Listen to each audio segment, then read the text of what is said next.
Tento rok sa do projektu Rýchli hrdinovia Fast Heroes zapojil rekordný počet 15 000 žiakov základných a stredných škôl. Prostredníctvom interaktívnych hier a videí sa naučili rozoznať príznaky náhlej cievnej mozgovej príhody. Môžu tak zachrániť život či zdravie napríklad svojim starým rodičom.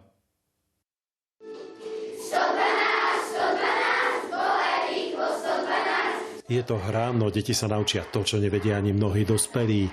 Naučím vás, že ak niekomu náhle poklesne tvár na jednu stranu, môže to byť príznak mozgovej príhody a treba čo najskôr zavolať 112. Naučím vás, že ak jedna ruka náhle poklesne, môže ísť o príznak mozgovej príhody a treba privolať pomoc na 112. Naučila som vás, že ak niekto zrazu nevie vytvárať slova, súvisle rozprávať, môže ísť o príznak mozgovej príhody. Okamžite máme privolať pomoc.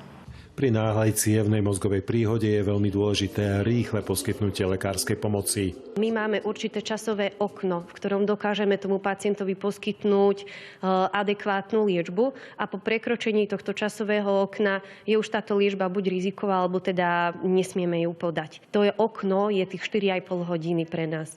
Deti pritom často bývajú sami so starými rodičmi. Nám sa za 4 roky podarilo vyškoliť v tomto projekte až 45 000 detí. Na Slovensku pribudli deti, ktoré dokázali prostredníctvom týchto vedomostí, ktoré sa naučili v projekte Fast Heroes, zachrániť svojich príbuzných. To, čo sa deti naučili, aj predviedli svojim starým rodičom. A tí zase využili možnosť zmerať si krvný tlak. Ja ráno som mal 128 na 74.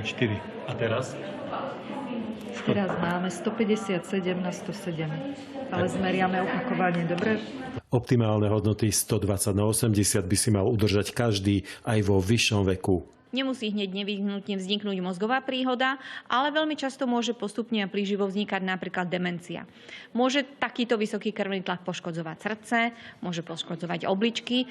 Náhla cievna mozgová príhoda ročne postihne až 18 000 pacientov. Približne tretina z nich zomrie, tretina skončí s vážnymi následkami a len tretine dokážu včas privolať pomoc a vyliečiť ich. Milan Velecký, RTV.